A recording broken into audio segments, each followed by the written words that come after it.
Imagine caminhar sob o sol escaldante do Oriente Médio, com uma missão que queima mais intensamente do que o próprio sol: perseguir aqueles que seguem um caminho de fé diferente do seu. Esse era Saulo de Tarso, cujo zelo pela lei o levava a caçar os seguidores do caminho, determinado a extinguir a chama do cristianismo nascente. Mas, no auge de sua cruzada, uma luz mais brilhante do que o sol do meio-dia transformou seu mundo e o curso da própria história. No caminho para Damasco, Saulo encontrou algo que desafiava toda lógica e compreensão. Uma luz celestial o derrubou, e uma voz o confrontou com uma pergunta que ecoaria através dos séculos: Saulo, Saulo, por que me persegues? Naquele momento, Saulo estava diante do Cristo ressuscitado, não mais um Messias distante de histórias e profecias, mas uma presença viva e transformadora. Saulo foi cegado por aquele encontro sobrenatural com o Messias, mas foi forçado a enxergar a verdade que havia negado. Por 3 dias, ele permaneceu nas sombras, não apenas do mundo exterior, mas de uma escuridão interior, onde suas convicções e certezas foram questionadas. E então, como um renascimento, Ananias veio, trazendo luz não apenas aos olhos de Saulo, mas ao seu coração. Depois de orar por Saulo, sua visão foi restaurada, simbolizando uma transformação mais profunda. Essa não é apenas a história de uma conversão milagrosa. É a história de muitos de nós. Quantas vezes nos encontramos, talvez não no caminho para Damasco, mas em nossas próprias jornadas, perseguindo ideais e convicções que nos cegam para a verdadeira luz. A história de Paulo nos convida a questionar: o que estamos realmente buscando? E se em nosso caminho encontrarmos a luz que desafie nossas crenças mais profundas, teremos coragem de permitir que ela nos transforme. Paulo emergiu das trevas, não apenas vendo um novo mundo, mas com uma nova visão para esse mundo. Sua missão agora era compartilhar a verdadeira luz que ilumina todo homem que vem ao mundo, ou seja, Cristo. De Damasco, Paulo partiu, não mais como um destruidor da fé, mas como um construtor de pontes, unindo judeus e gentios sob o manto da graça do Evangelho. Após sua conversão, Paulo se viu em um território desconhecido, não necessariamente geograficamente, mas espiritualmente. Imagine chegar a um novo lugar, onde cada olhar carrega desconfiança e cada sussurro esconde julgamento. Foi assim que Paulo, recém-transformado, se aproximou da comunidade cristã. Aqueles que deveriam ser seus irmãos e irmãs em Cristo o viam, antes de tudo, como um perseguidor, não acreditando que ele fosse um discípulo. A ironia é clara. O homem que antes caçava cristãos fervorosamente, agora buscava refúgio e comunhão entre eles. Nesse cenário de desconfiança e medo, uma figura de importância imensurável surgiu: Barnabé. Ele não apenas enxergou além da reputação de Paulo. Ele viu o potencial de sua recém-descoberta fé. Barnabé agiu como uma ponte, guiando Paulo através do abismo de desconfiança que o separava da comunidade. A introdução de Paulo, o antigo perseguidor, à comunidade cristã, não foi apenas um ato de fé na transformação dele, mas um testemunho da própria compreensão de Barnabé sobre o Evangelho. Um Evangelho que fala de redenção, transformação e, acima de tudo, graça. Com Barnabé ao seu lado, Paulo começou a falar a judeus e gregos, proclamando Jesus como o Filho de Deus. Cada palavra que Paulo dizia era como um golpe de martelo derrubando os muros de desconfiança ao seu redor. Gradualmente, a comunidade começou a ver não mais o perseguidor, mas o pregador. Não mais o opressor, mas o irmão. A transformação de Saul, também conhecido como Paulo, era evidente não apenas em suas palavras, mas em suas ações, em sua dedicação ao Evangelho e em sua disposição incansável de sofrer pelo nome de Cristo. O início da missão de Paulo marca um ponto de virada, não apenas em sua própria vida, mas na história do cristianismo. Ele começou a estabelecer o que viria a ser seu ministério, cruzando barreiras culturais e geográficas para levar a mensagem de Cristo a gentios e judeus. Cada cidade visitada, cada igreja fundada, era um testemunho de sua dedicação ao Evangelho e um sinal de sua aceitação pela comunidade cristã. A história de Paulo e Barnabé é um poderoso lembrete da força encontrada na comunidade e no apoio mútuo. Ela nos mostra que o caminho para a aceitação frequentemente passa pela mão estendida de outra pessoa. Nos momentos em que nos sentimos mais isolados ou julgados, pode haver um Barnabé esperando para nos guiar de volta à comunhão, para nos lembrar de que, não importa o nosso passado, sempre há um lugar para nós na comunidade de fé. Além disso, em outras circunstâncias, podemos ser os Barnabés que servirão como pontes para a restauração. Esse capítulo da vida de Paulo nos ensina sobre o poder das segundas chances e a beleza da aceitação, que possamos aprender a estender nossa mão aos outros, assim como Barnabé fez, reconhecendo o potencial de transformação que a graça oferece a cada um de nós e celebrando a obra redentora de Deus em nossas vidas. Que a história de Paulo nos inspire a derrubar muros e construir pontes, unindo-nos mais firmemente como uma comunidade de fé, amor e esperança. À medida que a luz da manhã surgia no horizonte em Antioquia, Paulo e Barnabé, movidos por um chamado divino, embarcaram em uma jornada. Sua missão os levaria a outras terras, onde a mensagem do Evangelho ainda não havia ecoado. No centro dessa primeira viagem missionária estava a convicção inabalável de que o Evangelho era para todos, judeus e gentios.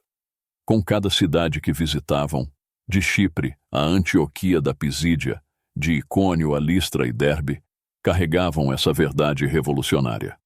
No entanto, a inclusão dos gentios no plano divino não era uma mensagem bem-vinda por todos. A cada passo, a oposição surgia como uma tempestade, desafiando sua missão com hostilidade e violência. Imagine a cena em Listra, onde a cura de um homem coxo de nascença levou à confusão, com os habitantes locais acreditando que Paulo e Barnabé eram deuses. Com grande dificuldade, os apóstolos conseguiram impedir que o povo lhes oferecesse sacrifícios, e num piscar de olhos, a admiração se transformou em agressão, quando opositores de outras cidades incitaram a multidão contra eles, apedrejando Paulo e arrastando-o para fora da cidade, acreditando que estivesse morto. Mas mesmo diante da morte, a resiliência de Paulo era evidente. Levantando-se, ele e Barnabé continuaram sua missão, uma demonstração poderosa de fé e determinação. Esses desafios, contudo, não eram obstáculos intransponíveis, mas provas da autenticidade e do poder da pregação do Evangelho. Com cada oposição, com cada tentativa de silenciá-los, a fé das novas comunidades cristãs se fortalecia. Paulo e Barnabé não estavam apenas pregando, estavam estabelecendo igrejas, fortalecendo a estrutura do corpo de Cristo entre os gentios, deixando um legado que perduraria através dos séculos. A primeira viagem missionária de Paulo revela a essência do ministério cristão: enfrentar desafios com coragem, mantendo o foco na missão de compartilhar as boas novas com todos. Seu trabalho entre os gentios expandiu os horizontes da igreja primitiva. Paulo e Barnabé nos lembram que o Evangelho é uma mensagem de unidade e amor. Que tenhamos a coragem de enfrentar nossos próprios desafios, permanecendo fiéis ao nosso chamado de compartilhar amor e esperança com todos, independentemente das barreiras que nos separam. O Concílio de Jerusalém marca um momento crucial na história da igreja primitiva, um instante em que a comunidade cristã se encontrou na encruzilhada entre tradição e transformação. Em jogo estava a questão da circuncisão e da observância da lei de Moisés pelos convertidos gentios, um debate que ameaçava dividir a igreja nascente. À medida que o evangelho se espalhava para terras distantes, acolhendo gentios em sua comunhão, uma pergunta emergia com força crescente: Os convertidos gentios deveriam se submeter às práticas e leis judaicas para realmente fazerem parte da comunidade de fé. Essa questão não era apenas ritualística ou teológica. Era profundamente pessoal, tocando o coração da identidade e inclusão na família de Deus. Paulo e Barnabé, após suas viagens missionárias entre os gentios, testemunharam em primeira mão a obra do Espírito Santo, transformando vidas, sem a necessidade prévia de adesão à circuncisão judaica. Armados com essas experiências, dirigiram-se a Jerusalém para dialogar, debater e buscar discernimento junto aos apóstolos e anciãos. A reunião em Jerusalém foi marcada por discussões acaloradas, mas o que prevaleceu não foi a voz mais eloquente, mas a direção do Espírito Santo. Pedro lembrou a todos da escolha de Deus de purificar os corações dos gentios pela fé, e não pela circuncisão ou pela observância da lei. Tiago, então, citando as Escrituras, afirmou que a inclusão dos gentios estava em harmonia com a promessa divina de restauração e expansão. A decisão tomada naquele dia foi que os gentios não precisavam se tornar judeus para seguir a Cristo. Em vez disso, algumas diretrizes foram dadas, focadas em se abster de práticas particularmente ofensivas aos judeus, com o objetivo de promover unidade e respeito mútuo dentro da comunidade diversa de crentes. Esse concílio não apenas moldou o curso do cristianismo, mas também estabeleceu um precedente sobre como a Igreja deve lidar com questões de diversidade, inclusão e unidade. A decisão de Jerusalém nos lembra que a essência do Evangelho transcende barreiras culturais e legais, convidando todos a uma comunhão baseada na fé em Cristo. Que possamos aprender com os apóstolos e anciãos de Jerusalém a ouvir atentamente ao Espírito, que nossa busca pela unidade reflita o coração de Deus, que chama todos, de cada canto da terra, a serem uma só família em Cristo. Iniciada sob o prelúdio de uma despedida, a separação de Paulo e Barnabé, a segunda viagem missionária de Paulo marca um capítulo de audácia, expansão e profunda transformação. Com Silas ao seu lado e, mais tarde, acompanhado pelo jovem Timóteo, Paulo embarcou em uma jornada que não apenas expandiria as fronteiras geográficas do Evangelho, mas também os próprios limites do entendimento humano sobre Deus e comunidade. A visão do homem macedônio, suplicando a Paulo para ir ajudá-los, foi mais do que um chamado para cruzar um continente. Foi um convite divino para atravessar os limites de culturas, línguas e tradições, levando a mensagem de salvação à Europa. A obediência imediata de Paulo à visão demonstra sua disposição inabalável de seguir a direção do Espírito, independentemente das incertezas que o aguardavam. Em Filipos, uma colônia romana na Macedônia, os apóstolos encontram Lídia, uma vendedora de tecidos de púrpura, cujo coração o Senhor abriu para responder à mensagem de Paulo. A conversão de Lídia e de sua casa ilustra como o Evangelho transcende barreiras socioeconômicas, reunindo os improváveis sob o mesmo manto de fé. A hospitalidade de Lídia para com Paulo e seus companheiros reflete a genuína comunhão cristã, onde os laços do Evangelho criam uma família além do sangue. A jornada em Filipos também nos traz a memorável história do carcereiro filipense. Após um terremoto milagroso abrir as portas da prisão, a decisão de Paulo e Silas de não fugir culmina na dramática conversão do carcereiro e de sua família. Esse evento não apenas salva vidas físicas, mas salva almas, mostrando que a verdadeira liberdade encontrada em Cristo supera as correntes mais fortes. A fundação de igrejas-chave durante essa jornada, incluindo Tessalônica, Bereia e Corinto, marca o início de comunidades que se tornariam faróis de fé, esperança e amor, em meio a um império pagão. Cada comunidade reflete a diversidade e a riqueza do corpo de Cristo. Unida não pela localidade ou cultura, mas pelo amor compartilhado pela mensagem do Evangelho. Central, nesta fase da jornada de Paulo, está o desenvolvimento de liderança, simbolizado na figura de Timóteo. Escolher Timóteo como companheiro e discípulo destaca a importância de formar a próxima geração de líderes cristãos. O relacionamento de Paulo com Timóteo, marcado por profunda afeição e respeito mútuo, serve como um modelo de discipulado, onde a fé é transmitida, fortalecida e ampliada através de relacionamentos pessoais comprometidos. A segunda viagem missionária de Paulo nos ensina sobre a coragem de entrar no desconhecido, a importância da hospitalidade e da comunhão, o poder transformador do Evangelho que liberta e salva, e a essencialidade de preparar líderes que perpetuarão a missão de espalhar as boas novas.